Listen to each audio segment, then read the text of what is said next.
The Sarap Centers, U.S. Philippines joint venture, building portable renewable energy homes, schools, offices, emergency medical units, and portable farms. Building these facilities into entire communities where the families can work and learn and play all within the same community. These Sarap centers, again, will be built with renewable energy capabilities, no need to be hooked up to any outside local power source. Our first joint venture will be to build communities for those who live within the squatter areas here in the Philippines. We need the Ministry of Housing and other government officials to select land where these new communities will be built. This will be a displayed project for future communities built throughout the Philippines as well as throughout the entire global community, namely throughout the Middle East, where the predominant number of Filipino workers are now working outside the country, trying to provide a life for their families here in the Philippines. Yet we believe these new communities built throughout the Middle East will help the families join those who work outside the country within those same geographical areas where their loved ones are now, so they won't be estranged from their families. Again, homes, schools, offices, emergency medical units, portable farms, these communities will be established, Filipino communities where they will be able to join their family members working outside the country. Now, the United States needs this joint venture because currently the SWIFT Act project will begin, that is Act ACT, Arizona, California, and Texas. Communities on both sides of the border will be built, and we will utilize the Philippine population as the robust, growing workforce they have within the nation.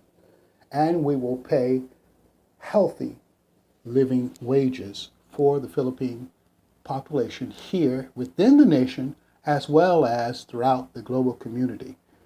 We need your joint venture action to begin this project for the squatter areas starting in Nabotas.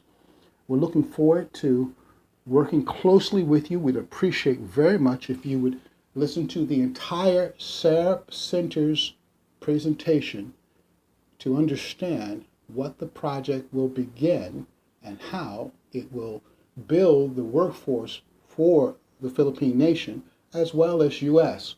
and on both sides of the border throughout the Latin American coastline. We're looking forward to working with you soon. SarapCenters.com. GEP, Global Emergency Provisions. Renewable Energy Communities. SARAP, standing for Strategic Advantage, Redevelopment Aspirational Project. Changing the Present, HR, Homeless Refugee Global Sorrows, into the Future, HR, Human Resources Global Solution, by Chuck Thompson, Director of Rural Emergency. Building a new renewable energy facilities community with our future global human resource, taking care of the world's homeless and refugees, giving and providing them a place to live, learn, grow, work in a place of peace will bless our global community.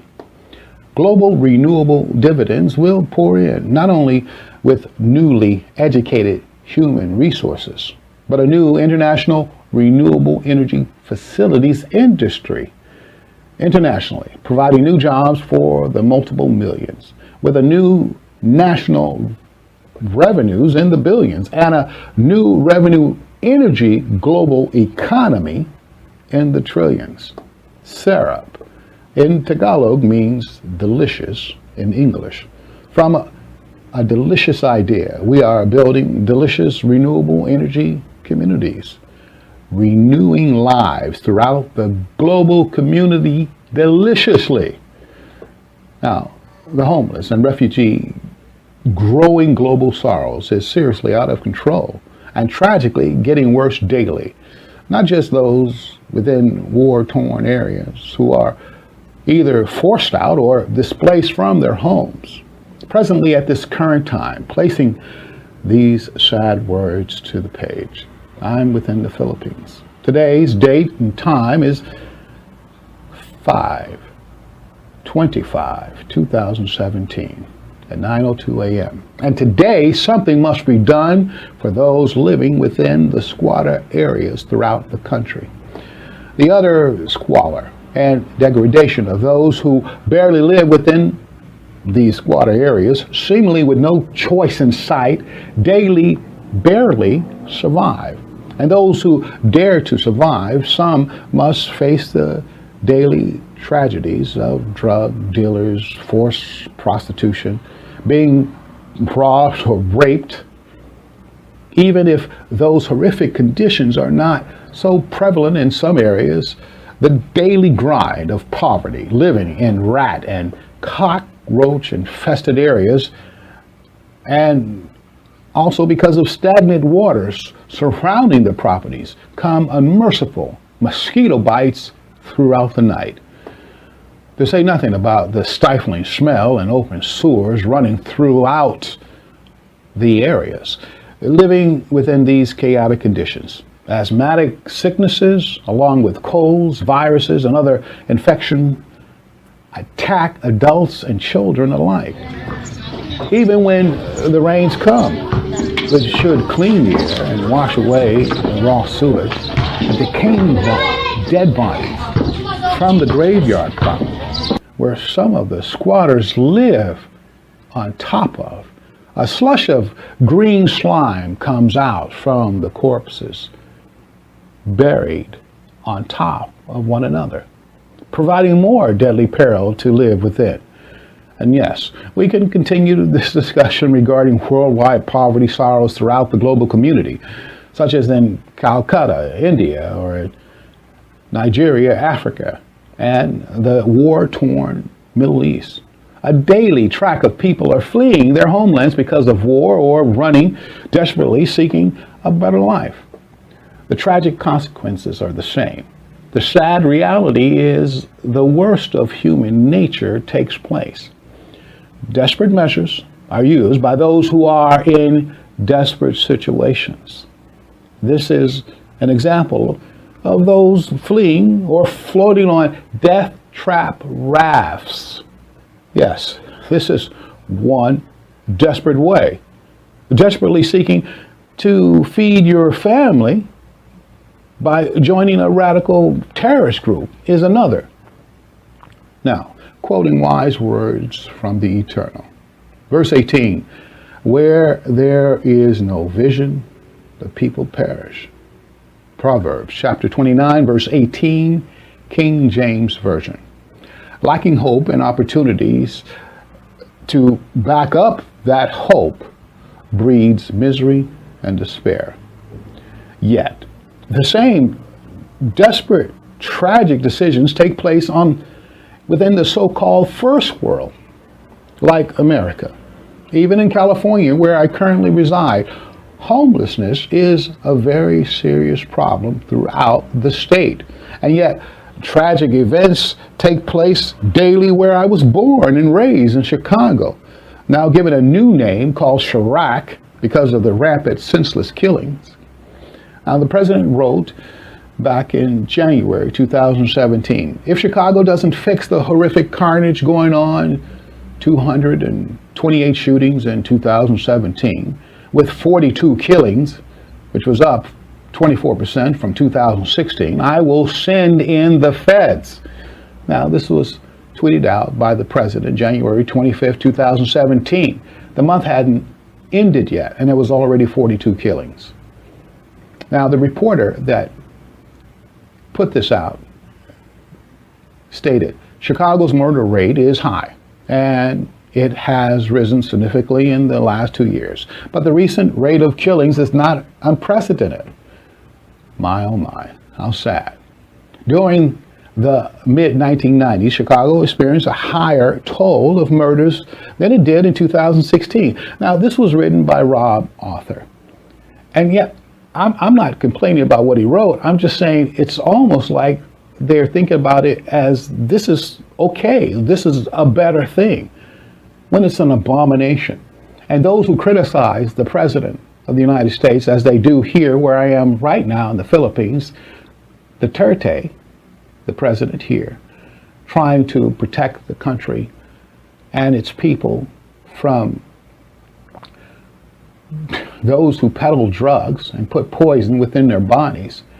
And yet all we do is criticize these leaders for doing what they can to get rid of the problem. And we, especially those who complain, do absolutely nothing.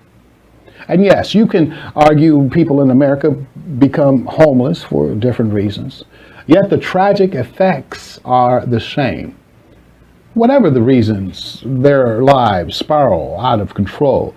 These lead to more tragic, desperate acts. Becoming addicted to a plethora of medications or narcotic drugs. In many cases, these actions leads to homelessness. And even perhaps that homeless state is, well, perhaps the least of their troubles. The solution is a new way of thinking. And a great way to enhance this new way is to change their environment, providing a clean, secure place to live. A place to live, learn, work, grow, in a place of peace. The global community must give those suffering with many sorrows relief. Relief must come in the form of opportunity, and these opportunities will breed hope. Introducing the new renewable energy communities, Sarap Centers. These facilities will help bring a new beginning, a new start, a new life. If many of those throughout Chicago were given a decent place to live with a decent job, providing for their families, there would be little time and thought of killing thy neighbor. If the thousands of homeless living in California live in a better environment away from the drug-infested streets, they would have a chance to clear their minds and strive to dream bigger and live cleaner lives. The same with those who live within the Middle East. With these renewable energy communities, when they are established, especially throughout the promised safe zones, they will be given new hope with new opportunities to live, learn, work, grow, and provide for their families. There would be little incentive for them to join any radical terrorist group. And those poverty-stricken citizens barely living, barely surviving, in many places throughout Africa, as well as throughout the nation of India and in the Philippines, can also acquire a new way of thinking, giving the opportunity, living with hope in their new environment, learning, working, and growing, having gainful employment, building these renewable energy facilities themselves, then their lives will be changed for the better forever. Now gaining this new way of thinking, they become educators of this way of life, giving the opportunity to others. Now, instead of their present darkness of life, literally living on bodies of the dead, they now live with a new energy for life. Not as HR, homeless refugees, but as what we all are created to be. A great HR, human resource. I'm looking very much forward to working with the entire global community to provide these new renewable energy Sarap